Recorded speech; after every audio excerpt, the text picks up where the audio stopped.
Some people go through hardship and it breaks them. Others go through hardship and somehow they rebuild. But what happens when someone goes through everything? A devastating accident, abuse, losing everything. And instead of giving up, they choose to help others. Today's guest has lived a story that most people would not survive and turned it into a mission. Martha Hoy is a nurse, author, humanitarian, and the founder of Mother Martha Family Foundation, helping children in Uganda. Martha tells her story, and she's going to start here. When you look back at life, Martha, I just want to get right into it. What was the moment where everything changed?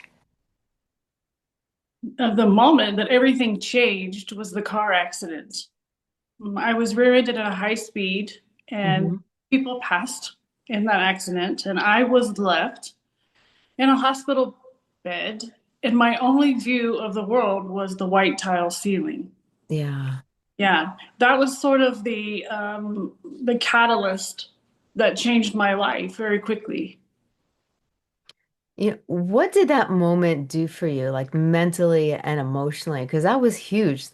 Something like that is so traumatic on a person, mentally and emotionally, how did that change you? It changed my whole perspective because at the time I was in college. I was going to school to be a registered nurse.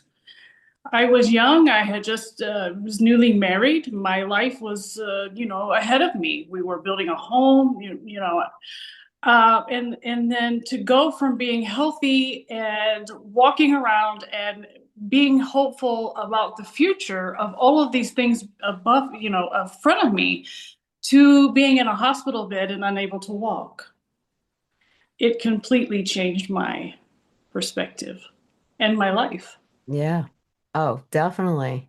You also went through an abusive relationship. Like a lot of people listening may feel trapped in a situation like this. I know for a fact because many people have written in and had talked about this. A lot of people feel trapped in situations like this. What gave you the strength to actually leave? Purpose. I had been helping orphans, children in Uganda since 2014. Mm, And I had to literally run for my life. I grabbed a suitcase and I ran for my life from my home in West Virginia.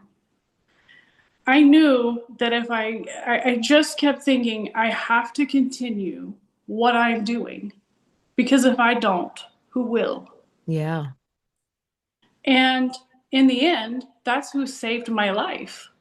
Because when I ran with that suitcase, it was three of the young men that I had helped in Uganda that took me in and kept me safe right outside of Minneapolis for about 4 or 5 months until it was safe to restart my life. So not only had helped them, they in turn also saved my life. Wow. You know, when we go back to, the question about mentally and emotionally seeing something traumatic like that when you were in the accident, how were you able to like move forward and cope? While we were talking, that just like popped into my head and I had to ask because a lot of times when people have something so traumatic happen to them, it changes their thought process. It changes their behavior. It's very hard. People get stuck in life. Like when you see something traumatic, especially when you lose the people you love, they can't get it out of their heads. They can't move on. They feel stuck, mentally, emotionally. It just stays there from the moment they wake up to the moment they go to bed at night, from the moment they react, it stays in their subconscious. Sometimes it affects their behavior.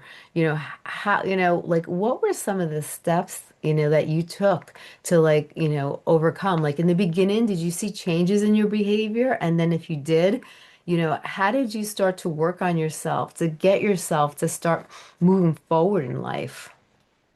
Well, that's difficult, when you can't move. I had many surgeries. Mhm. My face was reconstructed. I even lost who I was. My entire face was different. Wow. Surgeon that knew me before the accident who gave me my face back. So I actually lost my identity in many ways. Wow. How do you deal with that? For me, it was one moment at a time, one day at a time. Hmm. And I was determined during that. Again, it was purpose that kept me going because I wanted to finish nursing school. It was my dream to become one of the people on the other side of the bed that was helping others. Yeah. So I used that as motivation. Now, some days you went 2 steps back, some days you took 10 steps forward. Hmm. You know, every day I had a goal. Today I'm going to walk to the mailbox. Okay, so if I didn't make it, then the next day, okay, we're gonna walk to the mailbox. Woo, we got to the mailbox, right? Because I had surgery on both knees. I graduated to a cane. I even gave my cane a name. His name was Harvey. It's fun to be with each other.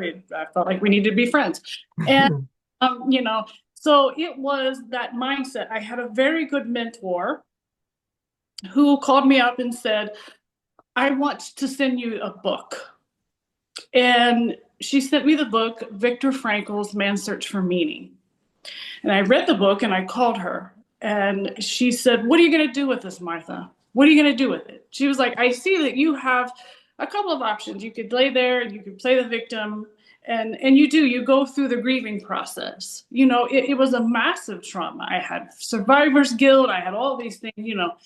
Um, but she said, "What are you going to do with it? Are you going to Yeah. lay the victim, or are you going to do something with this?" And I thought, if Viktor Frankl can go through the worst concentration camp of World War II and Yeah. take all of that bad and turn it into something good, so Hmm. I can do the same. He did it.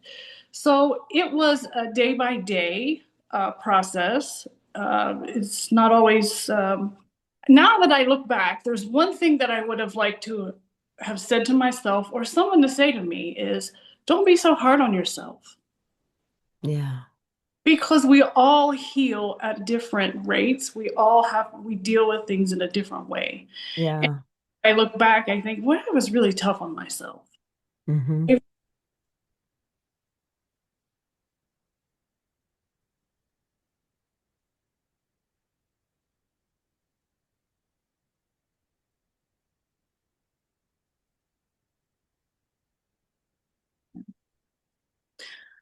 So now the doctor that treated me during that time, his name is, I can say his name, Dr. Lewis. And when I returned back to West Virginia, that's where this accident happened. That I call him up and we have coffee. We meet at the hospital, and I said, "Hey, Steve, remember when? I remember when I was in the hospital bed. You didn't think I would ever be a nurse. You didn't think that I would do these things, and here I am. I'm Mother Martha in Uganda." Um, so I did graduate nursing school 2 years later, Hmm. and I became one of those lifesavers on the other side of the bed in the actual hospital that saved my life just 2 years before that. That's amazing. Like, did you ever feel a sense of depression? Because a lot of people, when they go through something traumatic like that, they get very depressed. A lot of people even give up on life. The suicide rate for going through, traumatic events, such as the type that you went through, the suicide rate is very high. How did you go through that moment of depression? Did you go through that moment of just almost wanting to give up? Because, when people go through such a traumatic event, they wake up every morning and it's like, I don't feel a purpose anymore. Why am I here? I don't want to live this life. Did you go through something similar? And if you did, how did you overcome that? Well, I think yes, of course, because like you said, I went from being a healthy young woman, doing what I wanted to do. My life was, promising. There was full of hope, and then all of a sudden now, I had went through many, many grueling surgeries. I couldn't function um, as as we do, right? I couldn't go to Yeah. the, I couldn't do the things. I had to have help with things in my daily life. So of course there were moments, yes, when you think, oh, I don't want to do this anymore. How can I go on? And I think keeping hope and again, keeping that purpose in my mind that, today I'm going to get a little bit stronger and to Hmm. a little bit more, even if it's one step, right? Yeah. One step. So keeping that mindset is what kept me going. Was it easy? No, of course not. I was very blessed to have wonderful neighbors and friends that kept me sort of connected to the world. Because again, if you're at home, of course you have the internet and you have television, you have all those things. But to have human connection, because I couldn't go out and socialize Yeah. time they would come over and bring food and things like that. So that helped tremendously to keep that human connection, somebody coming in and checking on you and just saying, I care and showing them, show Right. you the compassion. And that was a big help. That's amazing. Do you think positive thinking played a big role? Did you like, because some people, they'll take every negative thing and they'll try to pull something positive out of there because then they'll say, well, this made me stronger. This gave me more resilience. This gave me knowledge. This gave me wisdom. Did you try to look more on the positive aspects and do you think that something like that also played a role in being able to overcome some of the obstacles that you went through and not get stuck and move forward?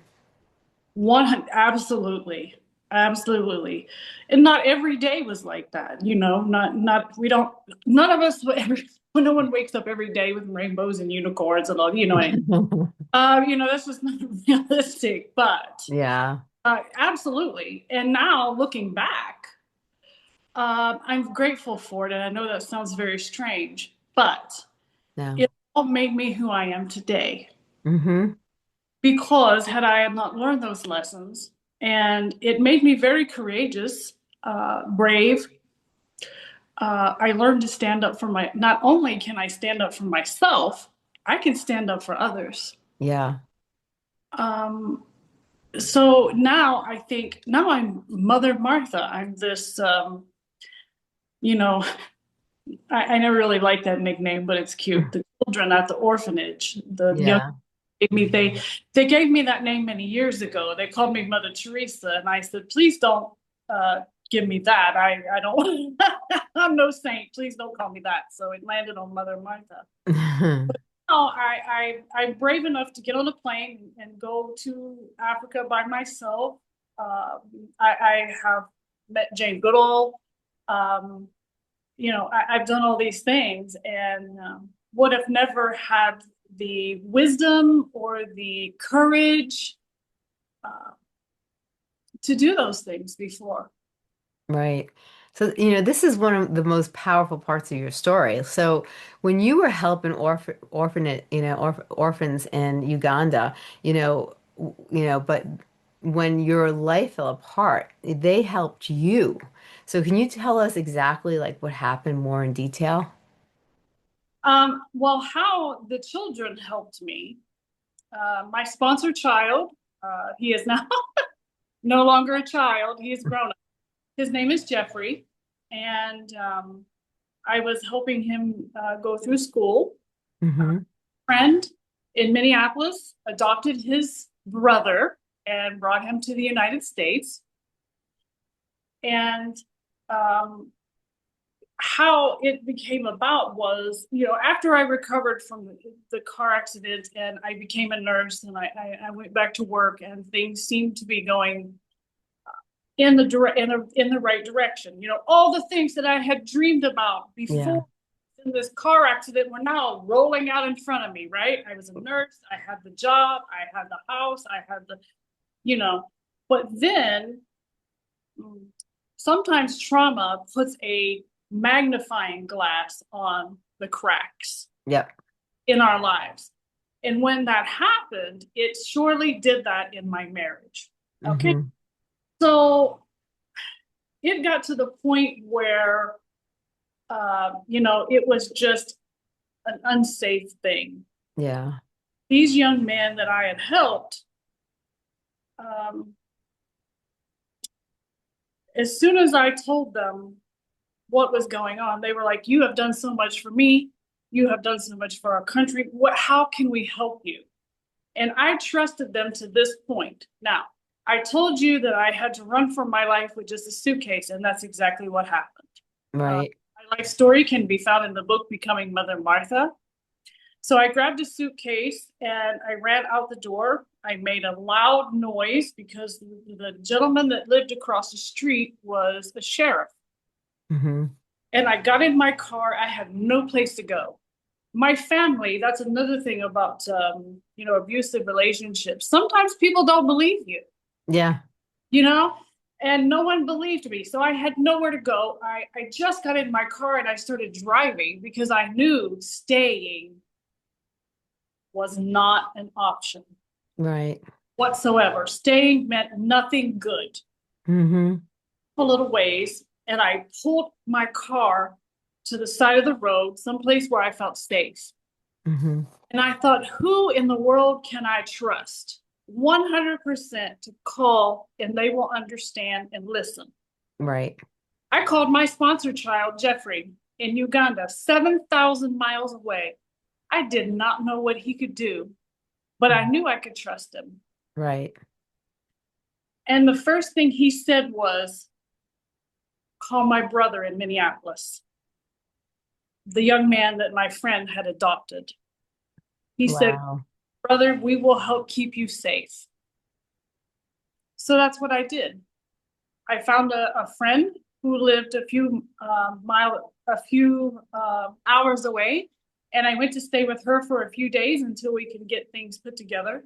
And Hmm. I went to Minneapolis. Wow. That's how that transpired. That's amazing. There are so many people that are trapped in abusive relationships and they are terrified to leave or they are afraid, they're afraid no one's going to believe them and or they're afraid they're going to get hurt if they leave or they don't feel worthy enough. They feel that, they deserve this, believe it or not. What do you have to say to those people who are stuck in these abusive relationships that, really deep down inside, they don't want to live this life anymore, but they just don't know what to do. They're either terrified, they feel trapped, and they're just afraid, they're just terrified for their life. And I would say to them, I understand that because I lived it. Mm-hmm. Um, it's kind of like if you put a frog in a pot, the scenario, and then you keep increasing the temperature. You, Yeah. and that's sort of how I described being in an abusive relationship. You don't really understand. You can't really see. It just, they gradually and gradually and gradually until you're so deep in it Yeah. that you lose who you are. Right. And that's what happened to me. I say that I was a shell of a human being when I got to Minneapolis. Mm-hmm. I didn't know who I was. I didn't know what I liked. I didn't know because when you live in an abusive situation, you live on eggshells. Yeah. You don't know what's going to cause them to explode. You Right. you can load the dishwasher wrong in their mind, and then there's a whole thing. You could be hurt, you could be abused, you could be, you know. Um, so that was really when I got out of it. I got on a plane in Charleston, West Virginia, to go to Minneapolis after I ran with this suitcase. I left my life behind. Everything that I had ever known I left it behind. Right. Scary because I was going to a city I had never been, Yeah. going to live with people I really didn't know. Yeah. But the alternative from that was much worse than anything that could I knew that could have been forward. And I Right. knew a friend that had adopted the young man was trustworthy because Right. I've known her for a long time. We were doing charity work together in Uganda at the orphanage. Mm-hmm. She lived not too far away. So I knew that there was a trusted person on the other end of this. Yeah. But yeah, it was kind of scary. I remember sitting on the bench in the St. Paul, Minneapolis airport with my little suitcase. Now that I look back, I think, who was that person? I was frightened. You're thinking all the time, are they going to come for me? Are they going Yeah. to do things to me? Because they certainly came. Yeah. Um, you do, you go through all of that. You think, was it me? What did I do? Um, but it's not. It's not you. They are doing what they're doing, not because you're less than, Mm-hmm. because they're trying to suppress you, right? Yeah. So now that I look back at that broken person that I was sitting on that bench at the airport, going to a city I had never been before, living with people that I had not really met, Yeah. and now completely different. And I'm very grateful for them and eternally grateful because if it wasn't for them, I might not be here today. Yeah. Wow. So That that fueled me to continue the work with children because hmm not only had helped them, they had in turn saved me. So that fueled everything that much more. that's amazing. That is so amazing. Now, at some point, you stopped just surviving and you became someone, people now call Mother Martha. What does that name mean to you?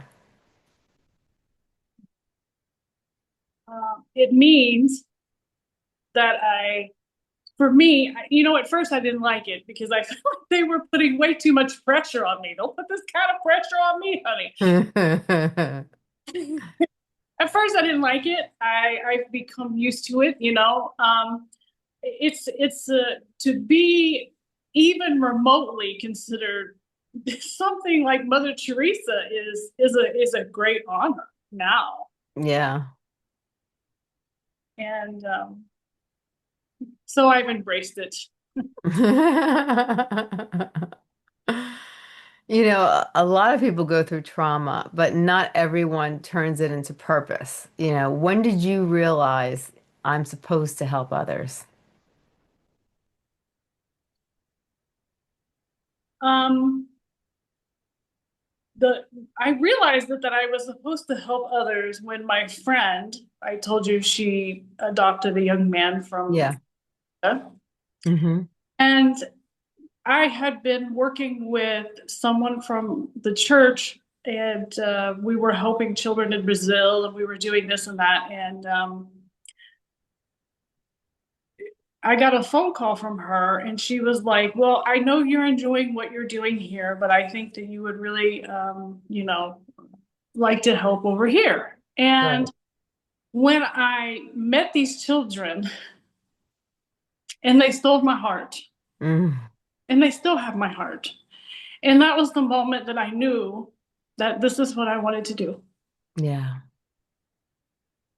Wow. You know, you now help children and communities in Uganda, but what are the biggest challenges they face? Oh, well, that we could write a book and a movie and everything else about that. Uh, uh, you know, uh, the biggest challenges that they face are economic, poverty, uh, hmm healthcare, um, basic services. hmm So what we are doing now is we are working with the elderly uh, and the widows' children in the Kuman region of Uganda. hmm And the challenges there are, we've had people that have uh, stage 4 cancer that can't get treatment or Mm, medication or hospice services. Food is a big thing. Um, Medical care, children going to school, school fees. And I always say, yeah, educating one child in the village can change every right. village. Yes. So there is a lot of things. There's political violence in the streets. Uganda has a lot of issues going on.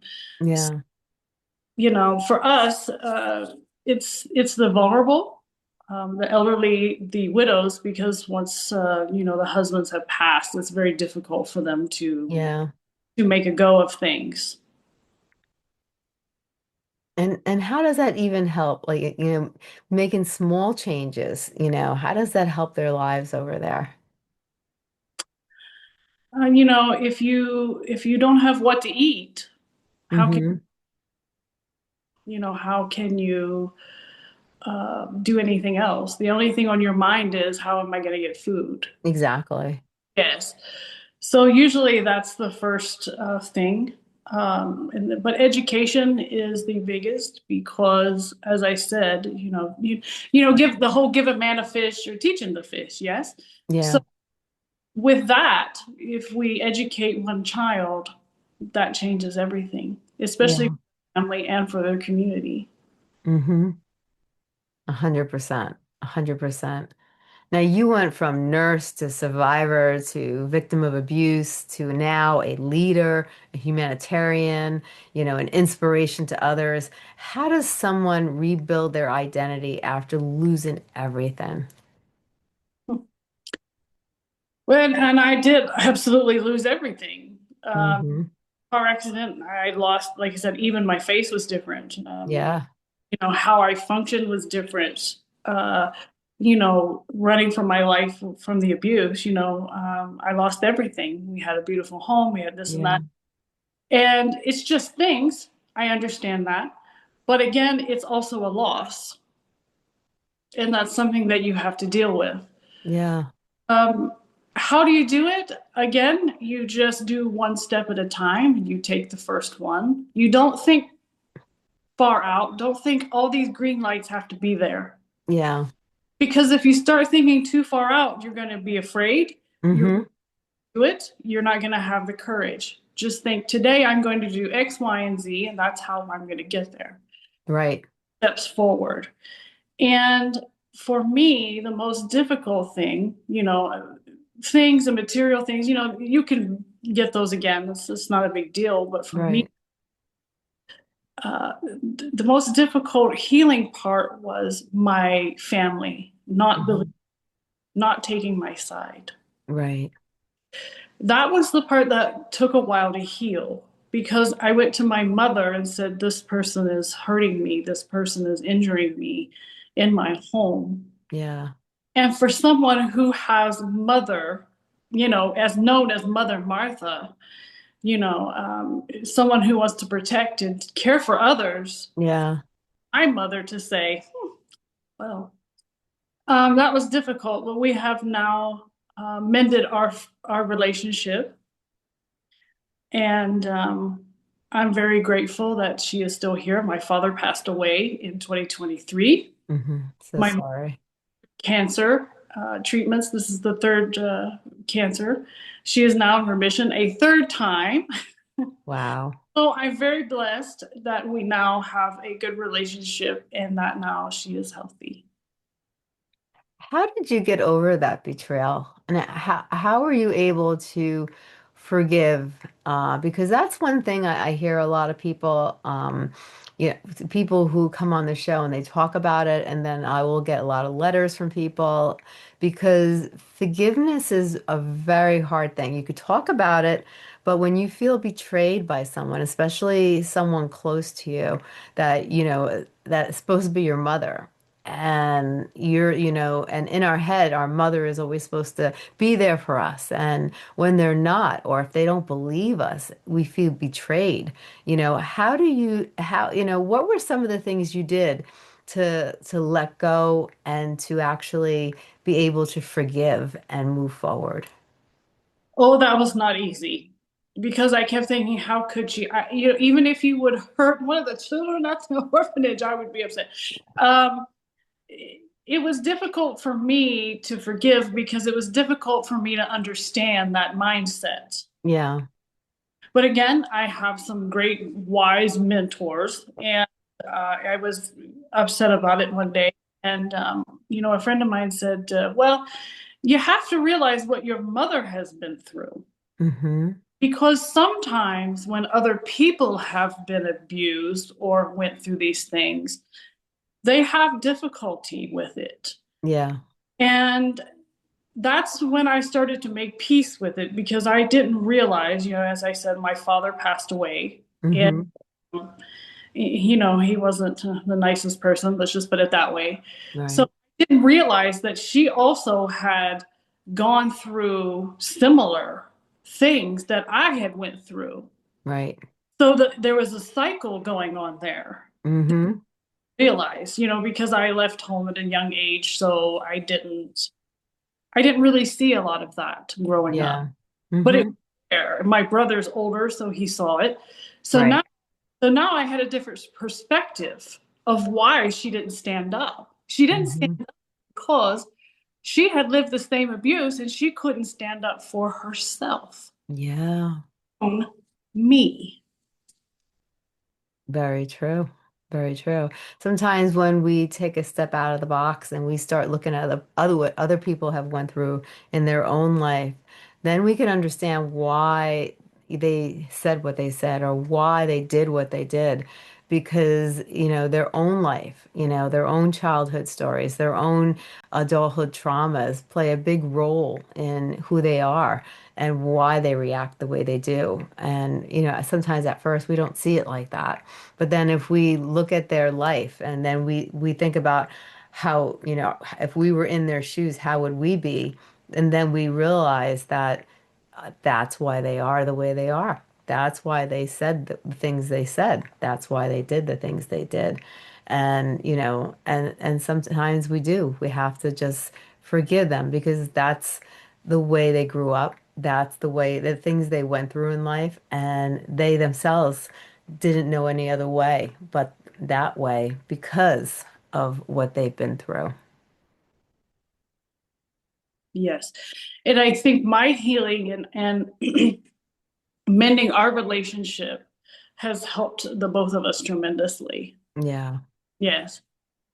I feel it's very important sometimes to forgive because I feel that holding on to anger and holding on to resentment sometimes can be more painful than anything else and can actually hurt us, mentally and physically by holding on. And sometimes it's more relieving to forgive. And sometimes you don't even have to hear the person say, I'm sorry. You just, in your heart, forgive them for the actions they did and let go. And being able to do that could change you as a person and can let go of that heaviness that you feel in your heart or on top of your shoulders and help you move forward in life as well. Yes. And sometimes people are not sorry. Not this was not that was not the case in this situation. But I think compassion and understanding where she was coming from, Hmm. what enabled me to forgive. Right, right.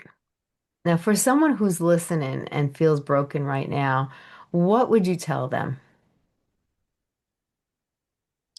If you are feeling broken right now, just know I think that we've all been there in some way, right? Of course, you heard my story. Yeah. I've been there a few times.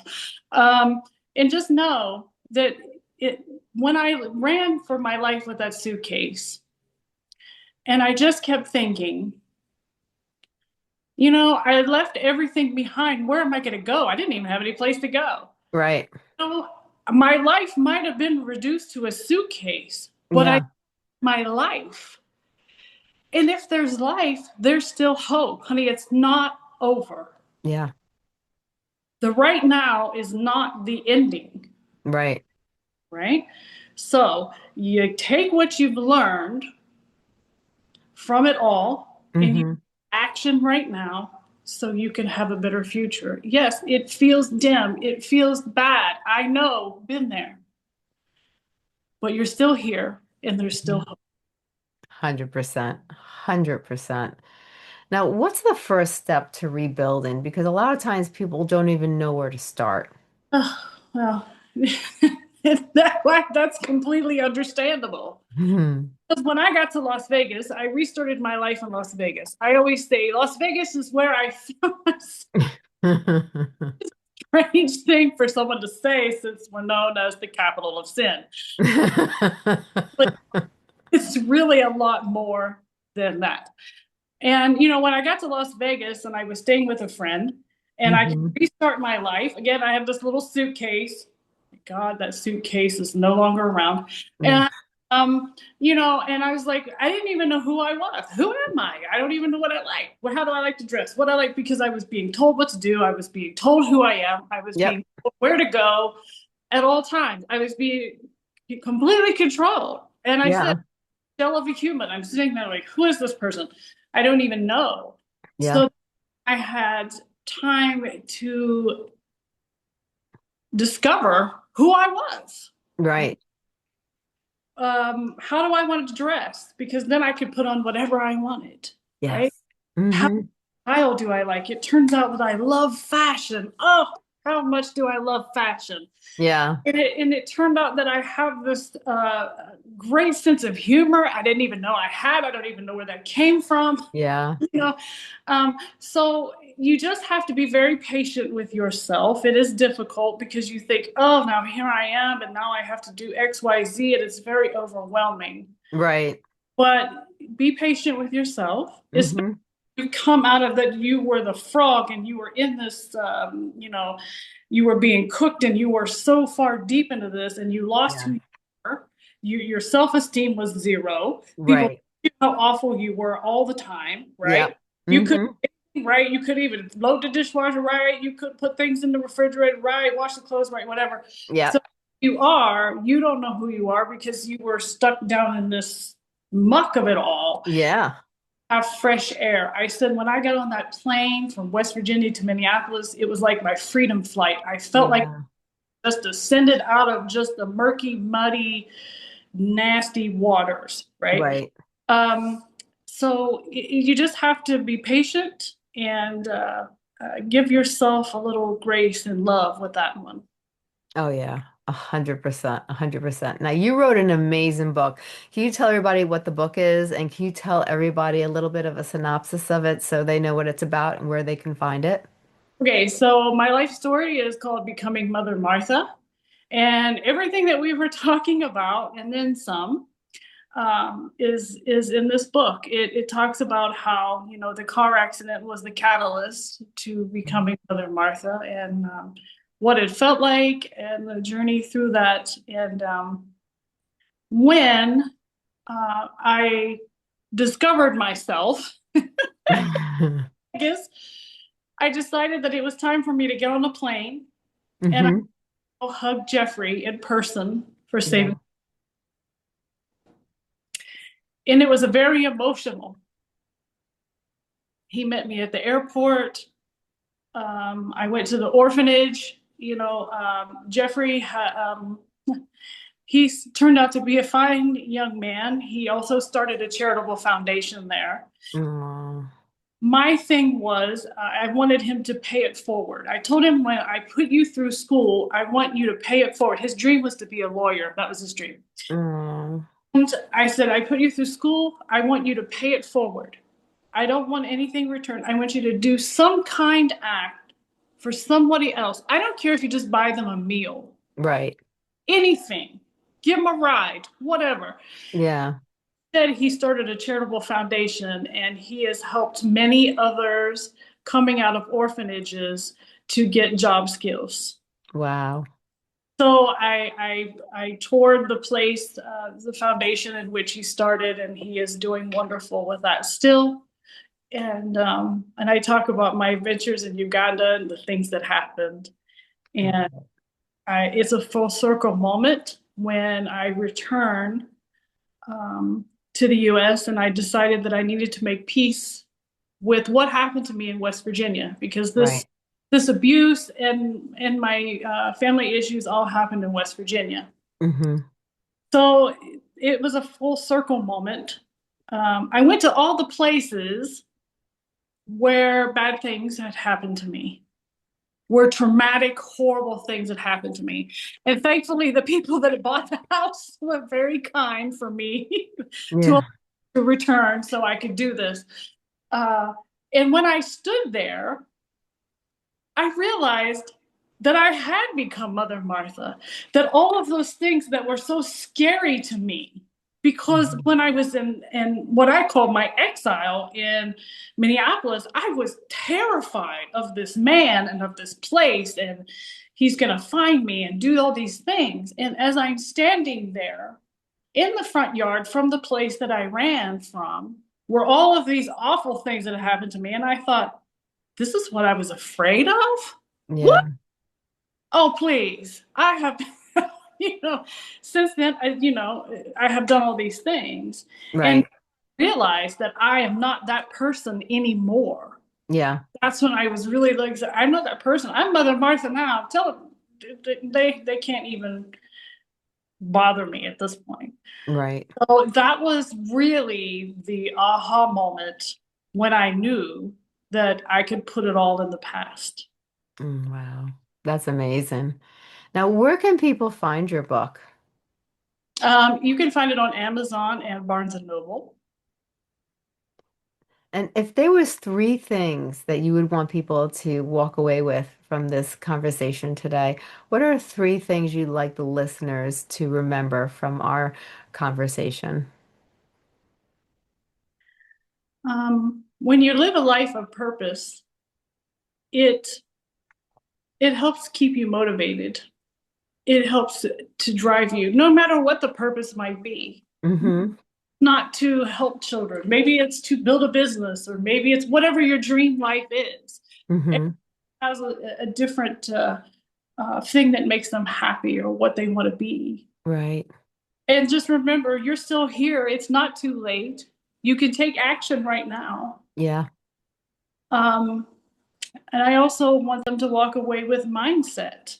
You know, Mhm. it could have been very easy for me to just roll over and say, I give up. And honestly, there were times when I wanted to do that. We all want to do that. I mean, Right. easy for anyone, right? Yeah. Nothing in the world keeps us from having adversities. We can have all the titles and the money and the fame and everything. Honey, we're all Yeah. end of the day, and we all face adversities. Right. Yes. Exactly. So if you're here, there's still hope. Mm-hmm. There's still hope. I love it. I love it. And can you tell people about the services that you provide? Well, I'm a nurse and an author. And as I said, I have Mother Martha Family Foundation. And I told you about our work in Uganda. Mm-hmm. And what I have going forward is I have a book releasing in May. It's called 2020 Year of the Nurse, a nurse journey through the front lines. I love it. What I'm doing now is I want to tell people what it was like to be a nurse in 2020. And the reason for that is because of what is happening in our healthcare today. Yes. Yes, there are a lot of issues. We've had historic numbers of nursing strikes. Mm-hmm. If you've been to the hospital lately, you know we are understaffed. Patient safety is an issue, and a lot Yep. of things are left over from 2020. Yep. And also, I want to set the record straight about what happened in 2020. I feel like there were a lot of misinformation about what we were seeing on the front lines, about what was happening inside hospitals. Right. I agree. I agree. Now, and when is that book due to be released? Okay, so our release date is May the 22nd. Okay. And where will they probably be able to find that book? It'll be on Amazon and Barnes and Noble as well. Wonderful. And where can they find you? Okay, so our website has has some technical difficulties. So right now our website is mommartha.org. Hmm. And on there we talk about what we do in Uganda, and my books can be found on there. And are you also on social media? I am on social media. I'm on Facebook, Instagram, and TikTok. I love it. I love it. So for the listeners out there, I want you to know that some people survive, some people rebuild, some people turn their pain into purpose. Martha's story reminds us that even the darkest chapters can lead to something meaningful. So never give up and always move forward. And I have to tell you, I am so honored that you came to, today to be on our show. You're an amazing woman and you've been through so much. And we only really tapped into briefly different areas of your life because there's so much to tell and there's so much detail to go over. And I hope you'll be on our show again and we can talk more in depth because there's a lot of topics that you really touch base on that people struggle with on a day-to-day basis. But, in these traumatic events that you did go through in life and you went through a lot, you overcame the crisis. You really, you tackled your obstacles and you turned it into something beautiful by helping others. You took your own experiences and you turned it into something meaningful, something with purpose, and you helped so many individuals. And I think you're just an amazing woman. And I just want to say thank you so much for what you do. And I really do honor what you do and I honor you. I think you're just amazing. And I hope, you're an inspiration to others so others can, be an advocate and not give up, and be able to turn their own, obstacles that they go through in life and use it for something meaningful and something with purpose and to help others because we always gain knowledge through the obstacles that we go through. And if we can turn not that knowledge into something meaningful where we could reach out and just help one person and that one person helps another person helps another person, imagine how beautiful the world can be. And I just want to thank you for what you're doing and just thank you for being you. And thank you so much for taking the time to come on the show to share your story and be an inspiration to others. Thank you so much. You're welcome, and thank you. Well, I hope you have a great day, and I look forward to maybe having you on the show in the future. Yes, let's do this again. Definitely.